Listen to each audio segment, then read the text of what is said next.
Hello and welcome to Inforunners. My name is Paul Berserker01, Batman Shelley, the owner and operator of the Astropub. And joining me today, I've got Execute and Algared. Leslie Adams. A bum we picked off the side of the street. Yeah. We're trying to clean him up and want to talk about Star Citizen. We're going to call him Hancock.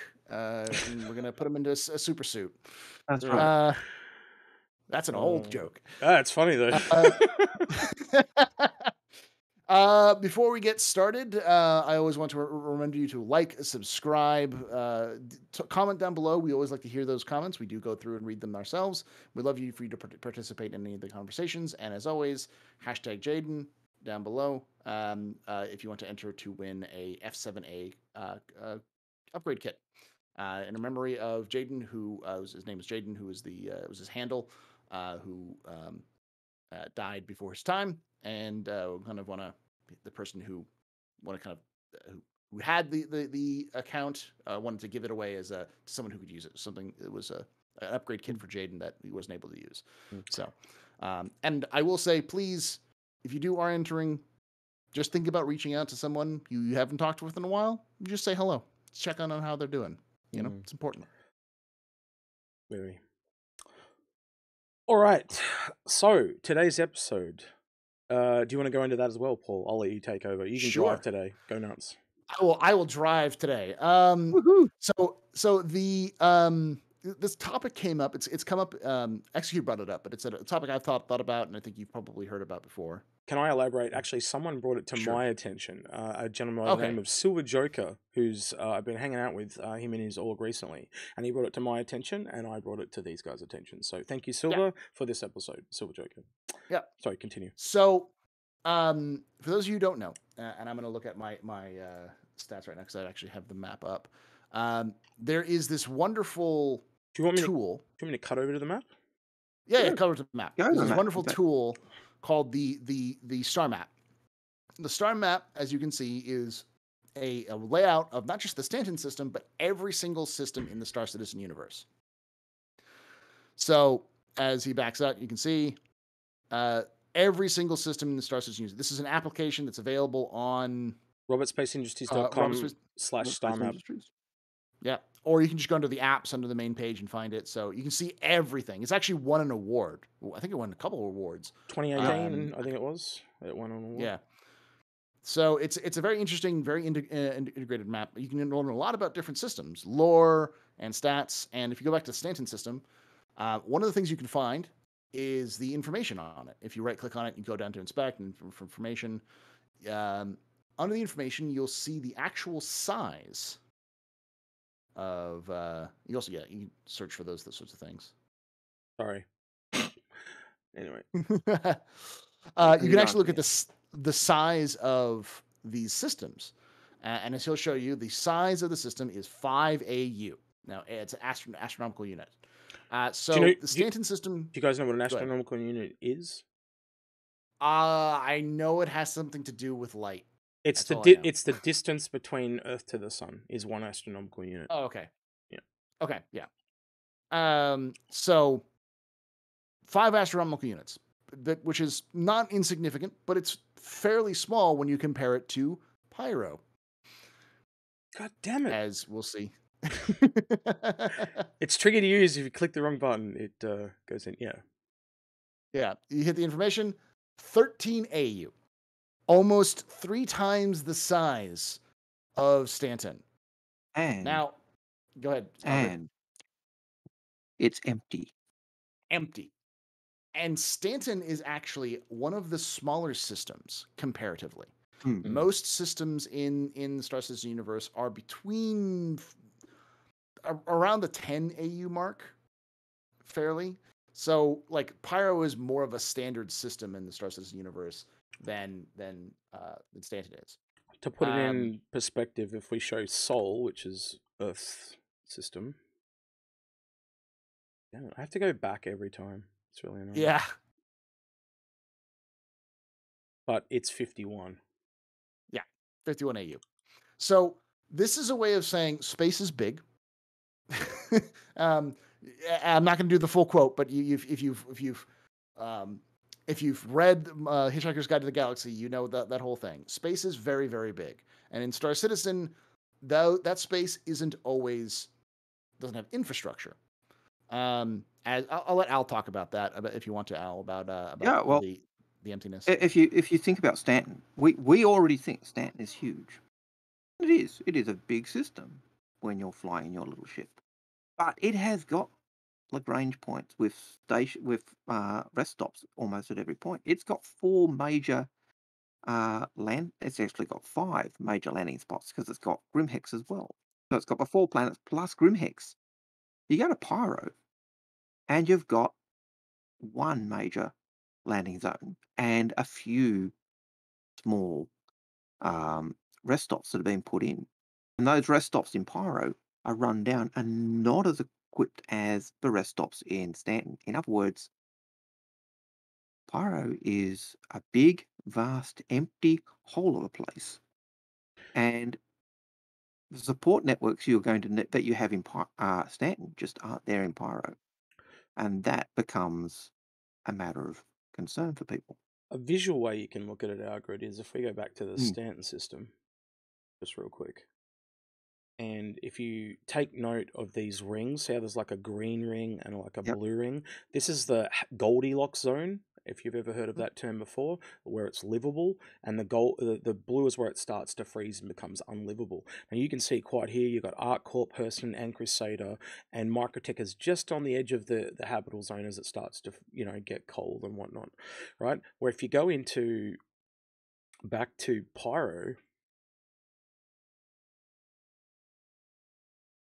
you've got these 3 rocky planets. We all know these are kind of mining planets, and they're the only ones in the habitable zone. You go back. Way up. Ruin Station is, God, man, I've lost it. There, all the way out here. Yeah. You've got another planet here that's going to be completely frozen. That's got heaps of moons. Mm-hmm. But what's it going to be like? Because it's completely frozen. Yep. And the jump points are super spread out in comparison. So what we're trying to basically say is fuel and travel are going to be a problem. And if you now think that, fuel is a problem for your fighters, if you take the fastest quantum drive in the game right now and put it into a small ship, it'll run out of fuel before you can't even jump between 2 planets. I was the other day, I was at Hurston Lagrange Point, which is like here. And I was I couldn't actually warp to Microtech. Where was it now? Yep. It would have been the other way around. Sorry, I had that backwards. And I couldn't do it. It wouldn't let me warp from almost near Hurston to Microtech in a Buccaneer. Yep. When I was doing Justatune, I'd upgraded the jump drive of a quantum drive, and I couldn't make jumps. I had to go to Lagrange points to refuel, and then had to do dogleg jumps. That's another important point, Algared. Talk about the Lagrange points currently in Stanton versus what we're going to expect in Pyro. I did mention them. Oh, you did. So in Stanton, every planet has 4 or 5 four Lagrange points. Every moon has Lagrange points, and every planet's almost at every major planetary Lagrange point. Sorry, there are 4 Lagrange points for each planet and planetary orbital markers around each moon. Almost every Lagrange point in Stanton has a station. I think there's only 1 that doesn't. The one that I went to once, the refuel. There's about 3 that don't. But yeah. But you can count on your hand the number that don't have a major station. Whereas when you go to Pyro, at the moment, we don't know of any stations that are in Pyro apart from Ruin Station. CIG have said, "Oh yes, we're getting some small rundown rest stops to go into Pyro." The other thing is landing zones themselves. We're spoiled for choice in Stanton. Like every planet's got one. The only one that we have in Pyro is this Ruin Station. And I think the other thing you were saying before the show too, Paul, is this jump point is now being moved right next to the. It's very close. It's much closer than it seems like in this, because these are just kind of visual representations rather than the final locations. And we know that CIG said that they want to move Ruin Station right next to the jump point. And so the reality is that Pyro is more consistent with the rest of the universe. Pyro is more like the rest of the universe than Stanton. Stanton is the heart of commerce in the universe. This is where the lore thing comes in. But the heart of commerce in the universe, so it's much more well developed. It's much more traveled. It's on the major trade point between Earth and Terra, our Sol and Terra. The places, the further you get away from that area, the less there are. So logistics is going to be a problem, and fuel already is scarce. So if you have a smaller ship, you're not going to be able to travel. Ironically, some of the best ships for Pyro are going to be ships like, well, I'm looking at the name, the Constellation. Yeah. Constellations are going to be preferable for the Pyro system because they have large fuel tanks. They have decently sized cargo, so you can carry a lot of stuff. Ships like the MSR, ships like the Freelancer, ships like you're essentially naming daily drivers. Ships like the Starfarer.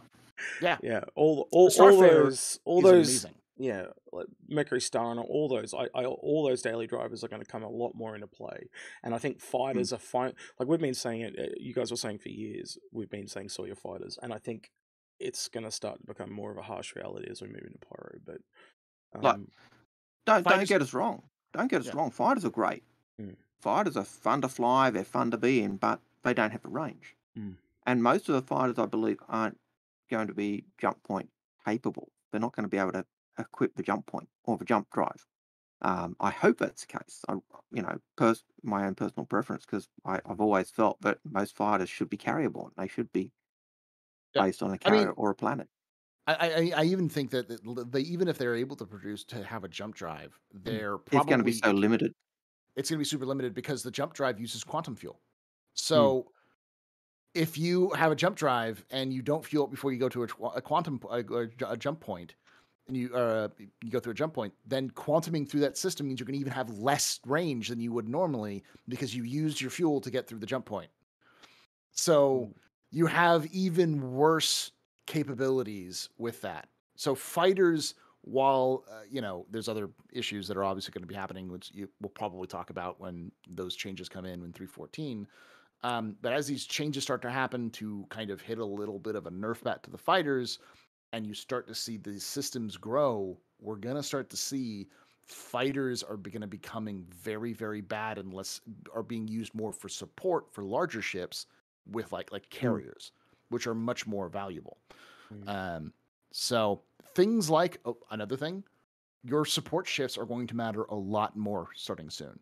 Your Vulcans, your Starfarers specifically are huge because they can carry large amount of fuel and they can process them.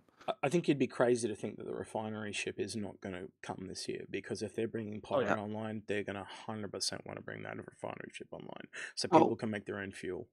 You'll also know in game right now, go have a look at the price of hydrogen fuel. It has skyrocketed.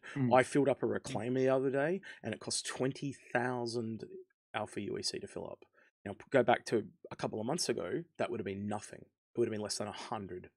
So, and things are changing. And if you go back to the IC on not the Star Citizen Live this week, but the previous week with Dan Traffin and co.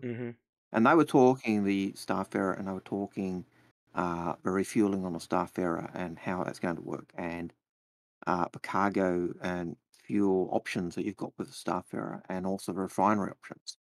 I actually think that as we go into Pyro, it might actually have a time where the Starfarer, as horrid as it is and as a rapid warren as it is, it begins to shine. It begins to come into its own. And as I was saying earlier, it's the Starfarer's redemption. It really does come into that. It's got the fuel capacity, the range. It's got cargo capacity. It's got fuel refueling capacity. It's got fuel refining capacity. One of the things that you mentioned, Paul, with the fighters, you might be able to jump into the system. But because you've used quantum fuel making a jump, and if you haven't refueled, you may not then be able to jump out of the system if you need to. And so being in a fighter they're going to be hampered a bit or limited a bit, I think.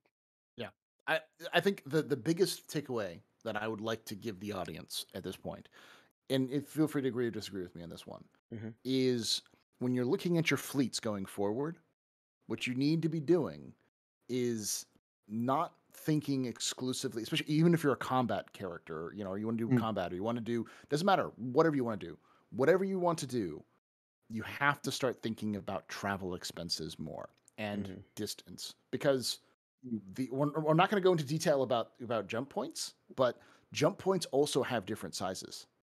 That was something I was waiting to bring up, but yeah, you beat me to the punch. Go ahead. No. Go, I was just going to say, like, if you look at the jump point sizes, there's even little things here like type bidirectional. So that may mean in the future there are jump points that are one way. You got other information like it's a medium size. So does that mean eventually, say, some of the larger ships can't come through? That makes kind of sense why it's right next to a really prime hub like Stanton, but the big ships can't come back through to reinforce and, kick people out of Pyro. And that is a gameplay design mechanic, and I do think it will take some time, but we may see this come into play more and more. I think, as you said, I don't want to go too into depth, but yeah, we don't know exactly what size ships are going to be able to fit in mediums and smalls and larges. We know that there are small, medium, large size jump points, and CIG hasn't really locked down all of those mechanics yet, so those things may change. But the reality is that CIG wants to limit travel based off of the size of ships, and so that's going to be something you're going to have to think about when you're going into places where it may be a small jump point. But because of everything we said, you may have, I can make this shortcut because I can go through here. And the small jump point, well, maybe you're going through a system that doesn't have a lot of infrastructure. How are you going to be able to take your small ship through this area with infrastructure if you don't have the fuel capabilities? We've also already heard that they're going to move one jump point. So I think that you can take that conclusion that jump points are not worked through as well as some other things. Yeah. And they're all bound to change. So, yeah. Yeah. So at the moment, the idea is they're just placed for visualization, and to give a rough idea of the locations and stuff, but they will change. Can we also explain like the extremities? Like what was the biggest one? That's literally what I was about to ask if you were ready to go into. Sorry. So yeah. So yeah. I thought I'd found some good ones, and then Paul just found two and trumped me in like 5 seconds. But I'll show you the ones that I found. So the first one I found, just because we've just shown you that Pyro is like twice the size or almost 3 times the size of Stanton, but this is Killian, right? And this is not the biggest one, but automatically, as you go back to it and look at it, this is just already going to start to show you how much it dwarfs. This is 194 AU, and Stanton is 3. Yeah. 5, but yeah. Oh, 5, sorry, my bad. For reference, in lore, the outer reaches of Killian haven't ever been mapped. They're so big that there's only one ship that's ever made it to the outer reaches of the Killian system, and that's the Carrack, an experimental Carrack. So remember the rings that we were talking about? How this is the Goldilocks zone, and you've got Crusader, Arc Corp, and Stanton, and Microtech all in those? And look at this. Like, I can't even see the rings. That's how big it is. Yeah. Crazy. Tamsa, which is the we'll go to that. The biggest one. It's the biggest one. It's the black hole system. I'll let you kind of bring it up there, but it is quite massive. Yeah, I thought it was about 303. But Paul corrected me, and no, it's 304. Yeah, it's God damn it. I went to the wrong 300 thing. Yeah. It's 304 AU. So it's almost double this, or it's much bigger than even Killian. So when we say that, like, the average that Stanton is on the small side, we mean Stanton is on the small side compared to the rest of the universe. So it might be big. It might be big from a player's point of view, but it is minuscule compared to other systems. And it's not the smallest. No, it's not the smallest. But it's not average.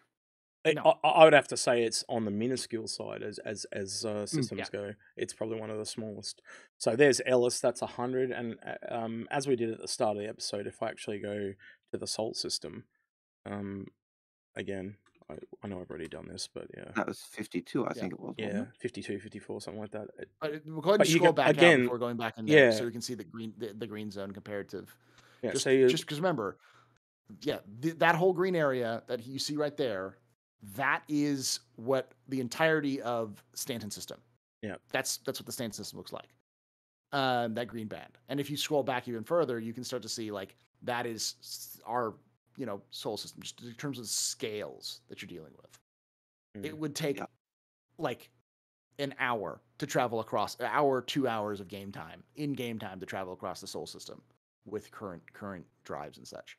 I So remember many years ago, and I can't remember who I heard it from, but I heard a quote, and it was just to visit every system in this game on the current star map would take 22 days in real time to get to every single one. just to visit. Just to visit. Yeah. It sounds like something that Sean Tracy would say. Yeah, that's crazy. So and then just to reflect on the whole scale, here's the whole map. So, and all the, just for reference for those that don't know, the red ones are the ones that are controlled by the Vandal. Orange ones with this little cross thing are unclaimed. The blue ones are ours. The green ones are the Banu. Is that correct? Yeah, Banu. Yeah. And there's some these ones are the little diamondy ones. They're the Xeon. Oh, the other way around. around? I think. Yeah, the greens are Xeon. The yellows are the Banu. The yellow is the Banu, because the Banu got ones in. Yeah. Xeon space, and also Banus, and I've got the map upside down. That's why it's causing me trouble. I was trying to get it the right way around. And also Vandal space. So the Banu are real. Yeah, don't know how they've done it, but they've got planets everywhere. Yeah, that's the right way. I think. Right. Yeah, I think in summation, we hope that this gives you some perspective on the size of systems and travel.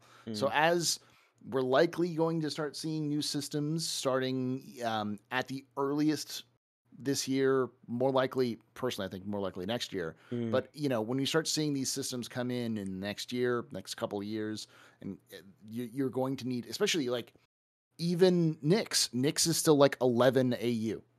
So it's like the systems, the systems that are going to be coming in are going to be bigger than what we have. Even Nyx, it's double what Stanton is. That's yeah. Magnus, I made the joke earlier. One is 14 AU. Like there's no systems that are smaller that we're going to be going to. This is the smallest. I made the quip at the beginning. Space. No one can hear you scream because you're too far away. Yeah. And that's our citizen. I think we've kind of been spoiled a bit with Stanton. Like the number of landing zones, the size of it, and people will complain on that. Like, you remember people complaining how long it took 12 minutes to get across the system? Can you imagine how much they're going to complain? They've got to go like double or triple. I'm trying to get across Stanton. I'm trying to get across Pyro. So it's going to be interesting. Yeah. All right, then. I think we'll wrap it up there. Let us go. I know a lot of people will probably already know this, especially older backers, but I really think it was poignant to do a refresher, and I think a lot of people have probably taken a long time since they've actually looked at the star map, and I think it was really important to do so. If you would like to leave your comments, let us know your thoughts. Like, have you actually realized that Stanton is quite small? And what are your plans for going forward? Like, how are you planning on dealing with these issues? Like, say in the Pyro and Nyx system, what are your fleets like? How are you going to do those logistics? I'd like to know about that. What are people planning on dealing with? Do you feel the Starfarer gets a pass card? Bum rap. Yeah. Is it now good? Yeah, it's a Starfarer good. Yeah. One thing that I was actually surprised from that talk with Dan Truffin is they've actually confirmed that refineries can take in solids and gases and basically output the same. And he kind of really finally confirmed what that Starfarer was with the boxes underneath, but it also confirms what I've been suspecting on the new Refinery Ship, which I was kind of surprised on, that I actually nailed that. But anyway, I digress. I 100% think that Refinery Ship is coming out this year. Just pre-pyro. Oh, yeah. Let's put it that way. Pre-pyro. And we certainly know that the Starfarer does have refineries on it. That was another thing that was absolutely and utterly confirmed, along with refueling. So it's kind of that refinery ship looks like the starter version of whatever the Starfarer is. I don't know what you put the Starfarer under anymore because it's refueling and refining, but and gas collection. I guess this is going to be more. It just takes in what other people give it and refines it. So yeah. All right then. Again, I'll quickly bring this up for hashtag Jaden in the comments for an F7 upgrade and Super Hornet. And unfortunately, Eric Jaden Lanza is no longer with us, and his mate's looking for a new home for his ship. We are looking at possibly wrapping Jaden up a little early. And someone also did point out to me, because of my bipolar, I've been saying fortunately instead of unfortunately when I talk about Jaden, and I apologize about that, but that's just the nature of my brain getting in front of my words, so I do apologize. So yeah, but I think everyone knows what I meant anyway. All right, with that, he's gone into oblivion. I'm disappearing into the pyro system. No. He's been Algared. Sucked in He's been Algared. He's been Astropub. I've been Execute, and we'll catch you in the next one.